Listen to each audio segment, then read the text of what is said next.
Hey, good morning, everyone. Josh's Severe Weather. Happy Wednesday to you. We're going to get right to it here. A major storm continues to march eastward and bring some drastic temperatures as we are dealing with some of our most extreme weather we've ever seen for the month of February. Yesterday in the plains, severe weather in the Chicagoland area overnight across the Ohio Valley, Michigan, snow squalls yesterday across Colorado, wildfires forcing evacuations across northwest Texas and just overall nastiness. Unfortunately, the storm's not going to lose much punch as it moves east today, but fortunately, the tornado threat should start to wane this morning as things continue to move off to the east. I'm probably going to have a longer video again today just to warn you folks. I know some folks want to keep this at 5, 6 minutes. I personally don't think I can do that as a meteorologist when we're dealing with life-altering weather potentially. If you want that, you can watch your local news or go to the Weather Channel, but I'm going to actually spend some time talking about impact weather. And if I'm not mentioning your location today, consider that a blessing because there are lots of folks dealing with some extreme temperatures and weather conditions. So here's a look at what we're talking about. And it is kind of breathtaking to see what's going on here at the end of February, but marching front here going to bring dropping temperatures by as much as 40 to 50 degrees in less than a day over portions of eastern Canada, the Midwest, eventually down to the Gulf Coast states. Behind it, temperatures warm right back up just as quickly as they cooled off back in the Dakotas. We had our heaviest snowfall of the winter in parts of North Dakota, blizzard conditions. Those places are below zero now, but they're going to warm right back up above freezing here in the next 24 hours. On the East Coast, as our storm marches eastward, we're going to see powerful wind gusts that are going to batter the East Coast, the Atlantic sea waters here, dealing with potentially up to hurricane force winds later on in the day today into this evening. And there is still some severe weather to talk about as well, and I'm going to get to that in just a little bit. Here's our infrared satellite, and you can see our storm system racing very quickly. A lot of fast wind flow aloft here. And active subtropical jet, you can see all this moisture that is coming out of the Pacific as well as out of the Gulf here, leading to unseasonable warmth and humidity here over the Tennessee and Ohio valleys. Very dark cloud tops. So you've got one area that is lifted away from Lake Huron into Canada. We could have thunderstorms early in the day today as this lifts northeastward.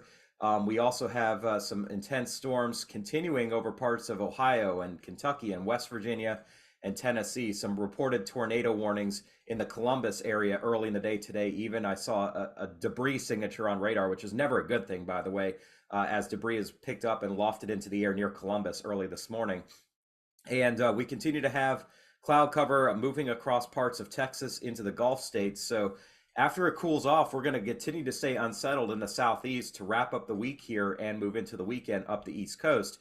We've got another storm getting ready to drop very quickly into the West Coast, and that is going to lead to some insane amounts of snow over portions of the western mountains here. The Sierra Nevada are going to be talking about blizzard conditions and feet of snow.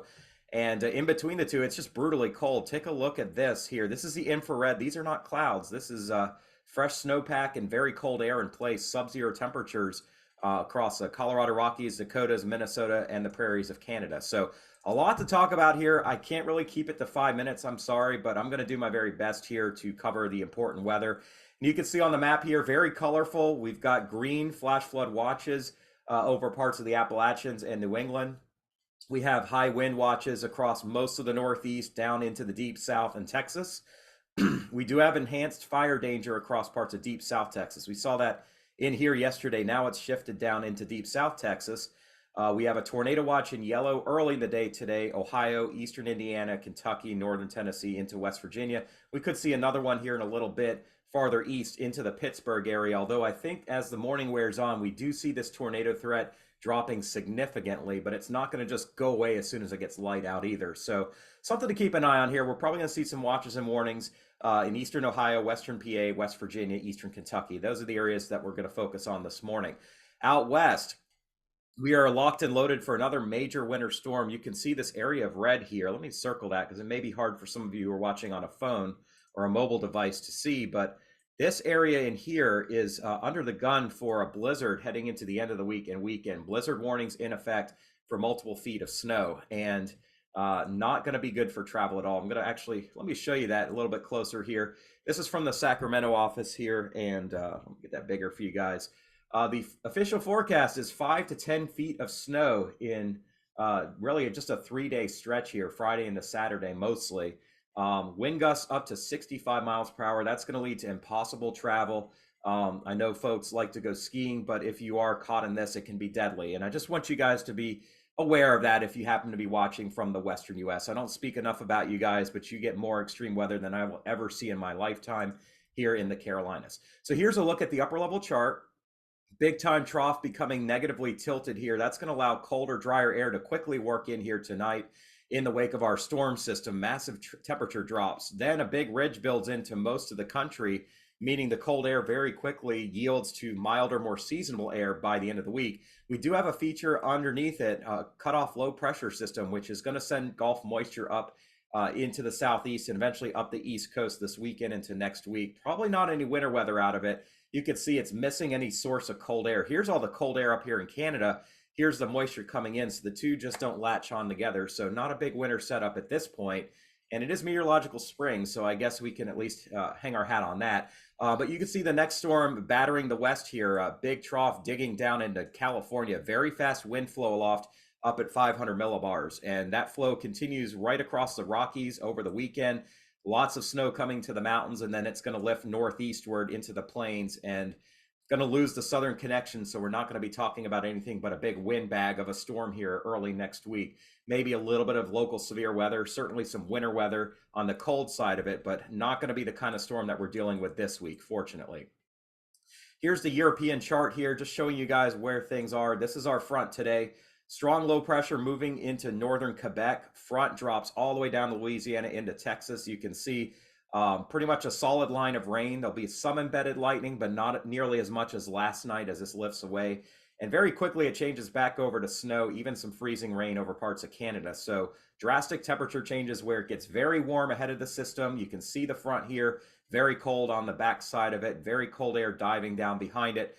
And then we do see the retreat of the cold air into the Dakotas later today. It warms right back up. We are going to see a little bit of snow across New Mexico, maybe West Texas here, which is going to be beneficial. If you looked at yesterday's weather and you saw the wildfires, we will take what we can get. But we are going to see kind of some cloudy, cooler weather on the Gulf Coast here tomorrow and on after that. And we're going to see rounds of rain, but not really any severe weather. Florida's going to be pretty good here until the weekend.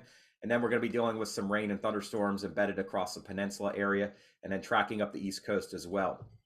Take a look at this boundary, though. Big time snow with it over the weekend. More snow squalls expected out west across Wyoming, Utah, and Nevada.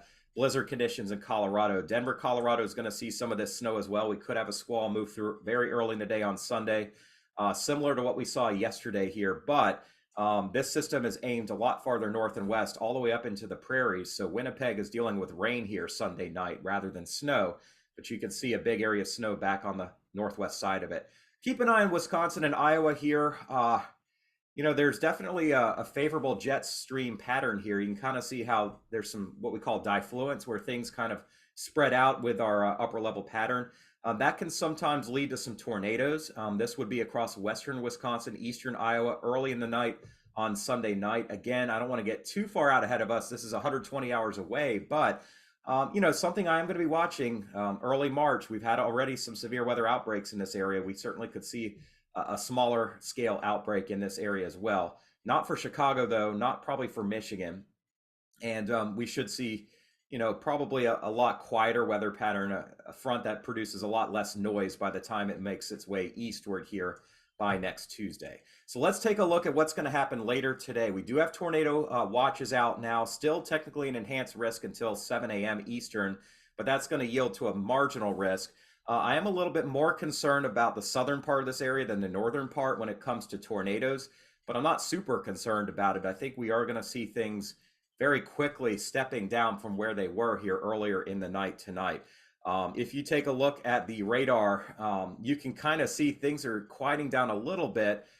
Here were the reported tornadoes last night. Northern Illinois, a lot of hail in the Chicagoland area. I bet we're going to see a lot of claims from that.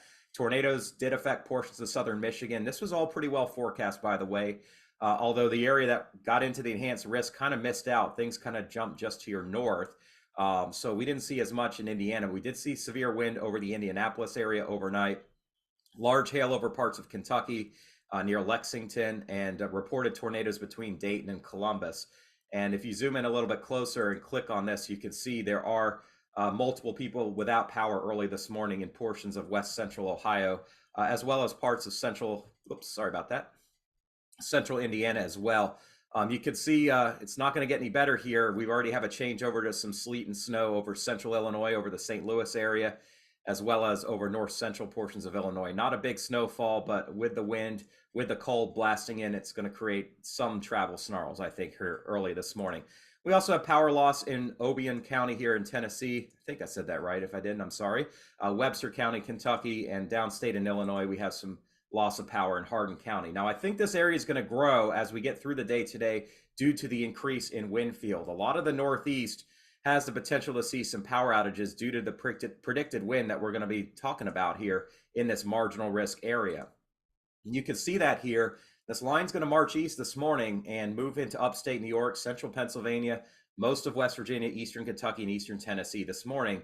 And then later on around lunchtime towards the Hudson River Valley and the Delaware River Valleys, even into central and northern Maryland and getting into the Shenandoah Valley of Virginia. So we do have certainly some higher wind threat from this line of storms that moves through. It may not even have much lightning with it.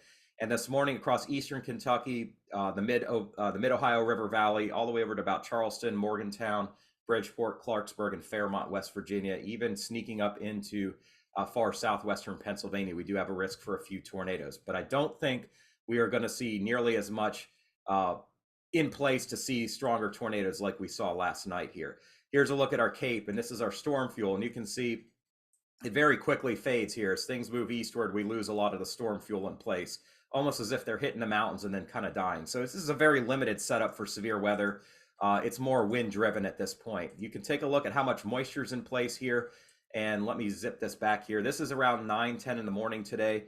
And there's still a fair amount of moisture transport into East Tennessee, but then we start to lose some of that. We do have enough moisture in place, though, for some heavy rain, some thunderstorms here. This is 7 o'clock tonight around Charlotte, Rock Hill, all the way down to places like Greenwood, up towards Durham and Burlington, North Carolina, all the way up through Martinsville, Virginia. But you can see very quickly when the moisture tries to make its way up to the East Coast, yeah, it's going to be pretty balmy here, 50s dew points in southern Massachusetts, but take a look at what's coming right behind it. We just kind of lose that window. It's only here for a few hours, and then it's gone by the wayside as we turn much colder. Take a look at these dew points for tomorrow morning, by the way. As the kids are out trying to catch the bus, we see dew points that are going to be in the teens and low 20s, meaning winter's coming back here temporarily. And you'll definitely want to have the lotion and the chapstick for that kind of dry air. Here's the significant tornado ingredients. You can see we still have some ingredients this morning over Kentucky and Ohio, but very quickly we kind of lose most of that. There is something obviously still to keep an eye on here, north central PA, central parts of New York State. This is around lunchtime today, noon, 1 o'clock. But things are very quickly fading. I would keep an eye on things down here in the Carolinas, but this is just doesn't really scream tornadoes at this point. So we will take that, of course.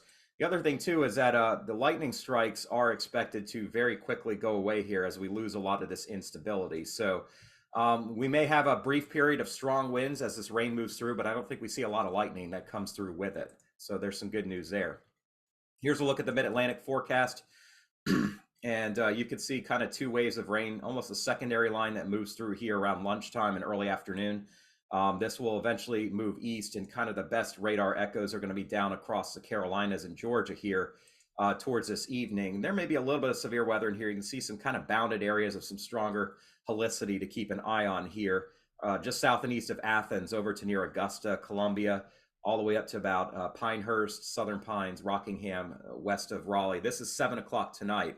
And then we see kind of this skinnier line of rain and heavy storms, but not much lightning. So more just gusty rain showers across the capital region of New York, over parts of east central and eastern Pennsylvania, and all the way to just west of DC and Baltimore here around 6 to 7 o'clock tonight. Moving into New England later on this evening, you'll feel the winds kicking up quite a bit if you're in New England, but this is mostly off the coast by tomorrow morning. It's just a fraction of what we've seen here when it comes to wind. There's also some cold air blasting in, bringing some snow showers to the Lake Michigan area this morning, all the way down potentially into Cleveland around about lunchtime or so, maybe 1 or 2 in the afternoon. So Cleveland could have thunderstorms this morning, then snow showers this afternoon. Yes, it's that kind of a system. But as we head on into the afternoon and evening, we really don't see a whole lot of snow, just some upslope snow showers, mostly over western Pennsylvania, New York, eastern Ohio, a little bit in West Virginia, but East Tennessee, I don't think we're going to talk about a whole lot of snow outside of maybe the mountains. Just probably not much going on with that. If you get farther north, I think that's our better chance of seeing any kind of accumulations. Lake Huron area here around lunchtime today, moving into Western Ontario and eventually up into Northwest Quebec here this afternoon. We will see a brief period of some snow over Western New York as temperatures drop quickly here later this afternoon. And then we see central and upstate New York getting into the snow around 6 or 7 o'clock tonight. Eventually heading into Western New England after dark tonight, we see a change over to some wet snow, but it's only going to snow for a couple of hours. So the elevational areas do pick up some snow, but outside of that, it's not really a whole lot to write home about. And then that will continue on into Maine. And believe it or not, we're seeing dew points from the 50s going down into the 30s with some wet snowflakes, potentially on Cape Cod here around 1 or 2 in the morning. Same goes for upper parts of Maine and maybe even Portland and Augusta. And then that heads away and we see that switch to snow before daybreak tomorrow across New Brunswick. There'll be an area of lake enhanced snow, lake effect snow, pretty good fetch coming across multiple lakes. So we could see a snow squall in here somewhere between Rochester and Syracuse, right up the I-81 corridor here during the day tomorrow, maybe multiple hours of snow. So I think if we're talking about the cold air and the snow blast, it's actually going to be more dramatic in this lake effect band than what we're going to see on the backside of today's storm. So tomorrow could actually see more snow piling up, but over a much more localized area. And then we see a little bit of warm advection snow tomorrow night as a warm front moves in and the coldest of the year already leaves us. And that could sneak up into northern New England and up towards Montreal and Quebec City here early on Friday. Here's a look at that snow potential. And again, outside of the mountains, it's not going to be much except in this band of lake effect, where there is the potential to see 5, 6, maybe 8 inches of snow over a localized stretch here. Maybe more off the Georgian Bay and off of Lake Huron, potentially 15 inches.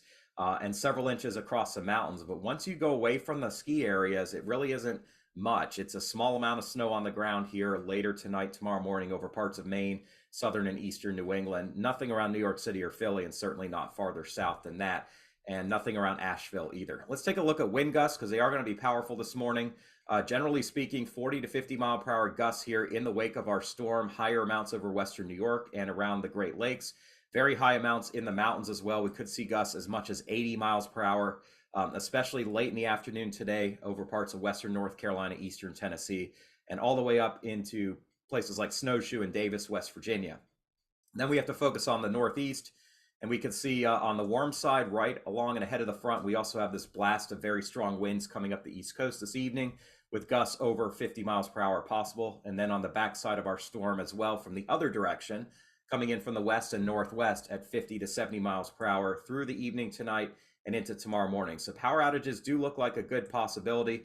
We are going to see these winds getting all the way down into North Florida. Gusts may get up to 30 miles per hour here overnight tonight and early tomorrow morning, but not nearly as strong as our neighbors to the north. Here's a closer look at the northeast. And I've got to move quickly, so I'm going to talk faster. If you want to play it back at half speed, go right for it. But this is late today, 6 o'clock, 7 o'clock.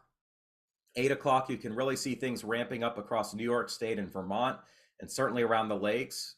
This is overnight tonight. You can see the front right here.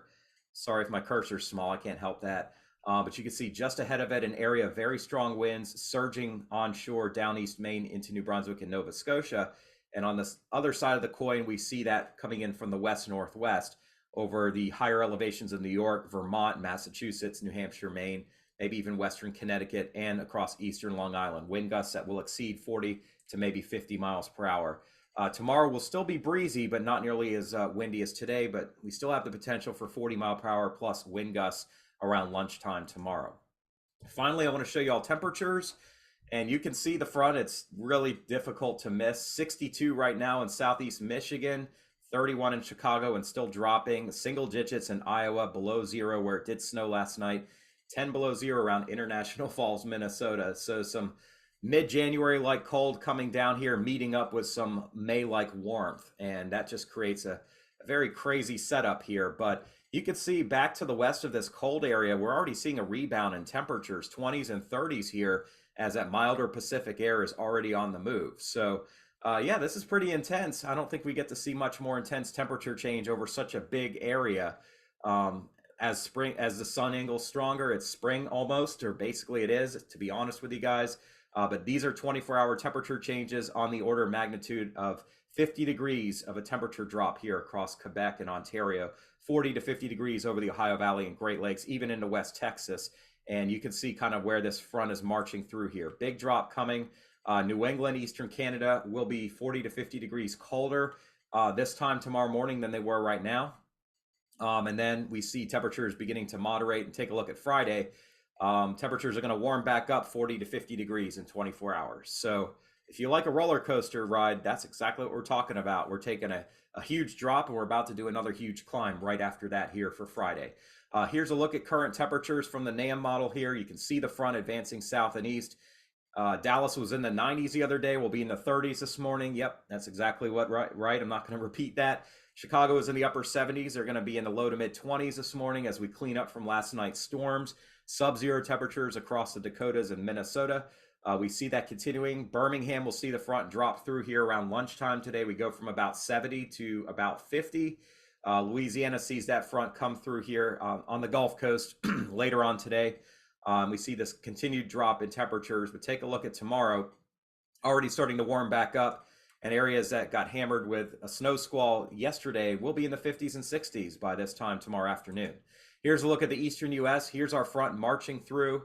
Should be through Columbus, Ohio around 9 to 10 o'clock this morning, moving through West Virginia, East Tennessee early this afternoon, 2, 3 o'clock. We're going to be in the upper 70s in portions of the Carolinas, low 70s in Eastern Virginia, well into the mid and upper 60s in upstate New York, and 80s across Florida. That's the place to be if you want it warm. But we go from 63 in Syracuse at 3 o'clock to 38 degrees at 5 o'clock. So it's going to hit you hard. That cold continues to drop south and east. Boston sees the front move through here around 10 to 11 o'clock tonight. 65 in Wilmington tonight at 11 o'clock. And we're in the 40s by daybreak tomorrow morning. Not as drastic when you get farther south and east, but still noticeable. And tomorrow morning, we're talking single digits across northern New England in places that are going to be in the 50s this evening. Pretty incredible to see that kind of temperature swing. Tomorrow's temperatures are going to be chilly across the entire region. Nothing dramatic, but obviously compared to today, it's going to be a shocker to you going out tomorrow. But we do start to see things moderating slowly here on Friday. With lunchtime temperatures still pretty darn chilly on Friday. As the clouds roll in, we're only going to be in the 40s in parts of the deep south, 30s in the mountains here as some rain starts to move up the Gulf Coast. The cold air doesn't really penetrate the Gulf states. It's still going to be in the 60s around New Orleans and Jacksonville, 50s in Pensacola. That's chilly, but it's nothing compared to your neighbors to the north and east of you. So that's a look there at the U.S. Take a look at Canada.